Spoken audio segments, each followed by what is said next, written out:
Paul Krugman, New York Times writer, Nobel Laureate, darling of the establishment economic world, that really has just, I mean, it is all over the blogosphere. Now, I see banks, endogenous and exogenous money, Minsky, New Keynesian, neoclassical models, a lot of this stuff that maybe only a PhD economist would really understand. So help us just first break down, really, what is the crux of the argument that you two have gotten into? Well, the crux of the argument is that I'm one of the group of non-conventional economists who argue you can't model the economy without including the role of banks, debt and money. And Krugman's part of the economic establishment, which for 30 or 40 years has got away with arguing you can model a capitalist economy as if it has no banks in it, no money and no debt. And we've been screaming for ages from the sidelines saying, hey, you can't do that. You just don't have a model of capitalism if you don't include those components. Along comes the financial crisis. Characters like me predicted it using models including money, banks and debt. And now Krugman comes along and says, oh, well, I can't see why you should actually bother having models of banks, debt and money in macroeconomics. They're irrelevant. They don't matter to the macroeconomy, which, frankly, there's somebody like me, and I hope most people in the real world gobsmacked because, hey, we're living in the middle of a banking crisis caused by too much debt. Mm-hmm. Okay, and so just to really hammer it home, what is that real major one sticking point that you guys are arguing about, that real sticking point? Well, the real sticking point is whether you can have a macroeconomic model of the economy that leaves out banking and debt. Mm-hmm. And Krugman argues that banking and debt is irrelevant to macroeconomics, which is frankly bizarre in the middle of the biggest financial crisis in history, where the behaviour of banks is what gave us the crisis.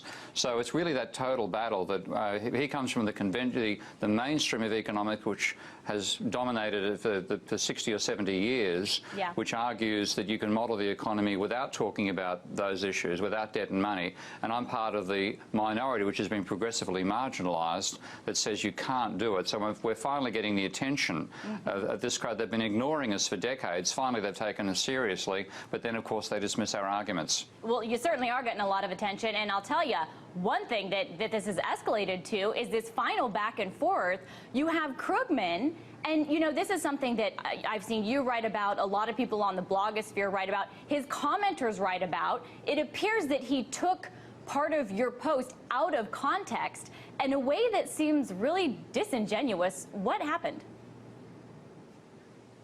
Well, the type of model that Krugman works on, the models where they believe they can model the entire macroeconomy as if it's one blown-up individual. And if you're really lucky, they make it two blown-up individuals.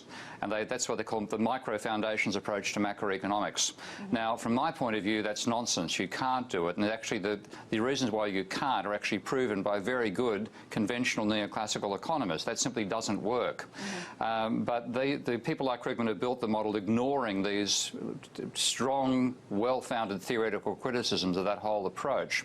And in general, I just think it's a bit like a bunch of Ptolemaic astronomers who model the universe as if the Earth is in the centre and the planets and the suns revolve around us. And the way they explain the fact that planets occasionally reverse directions is whacking epicycles on top of it. Mm-hmm. And one bunch has got one set of epicycles, another has another bunch. They're still all assuming the Earth is the centre of the universe. Mm-hmm. So to me, I just used a label calling them dynamics. They have one particular label they call themselves DSGE, which stands for Dynamic Stochastic General Equilibrium Models. Mm-hmm. And I simply said these models start off by assuming all motion is circular, mm-hmm, a bit like the Ptolemies. And then 2 paragraphs down I said, because this can't possibly match reality, just like the Ptolemaic astronomers added on planets going on epicycles so they could explain reversal of direction, people like Krugman, I actually mention him by name, mm-hmm, add in frictions, slow reaction of prices, sticky wages, downwardly inflexible wages, etc., etc.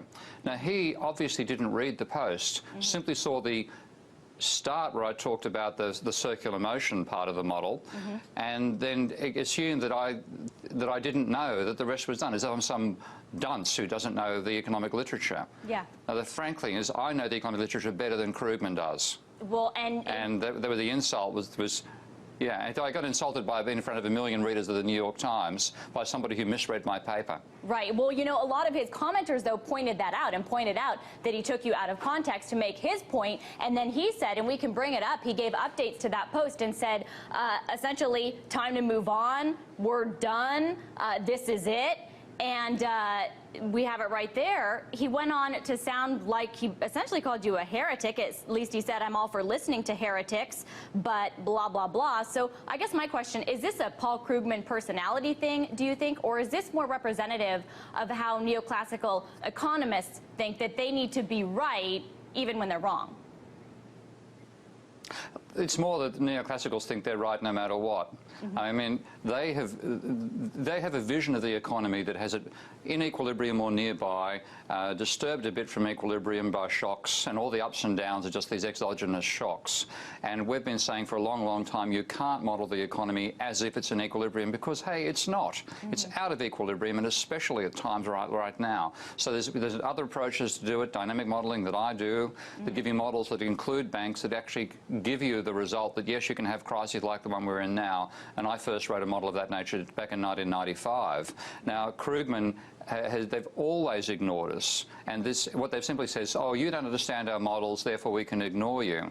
Which is a bit like a Ptolemaic astronomer saying to Galileo, you don't understand how my particular bunch of circle models, therefore I can ignore you. But Galileo is saying, hey, your tables are inaccurate. People can't navigate the Mediterranean anymore because your tables have lost relevance. There's something wrong with the core of your model. In my case, I'm saying, Paul, if your models were right, we wouldn't be in a financial crisis. There you go.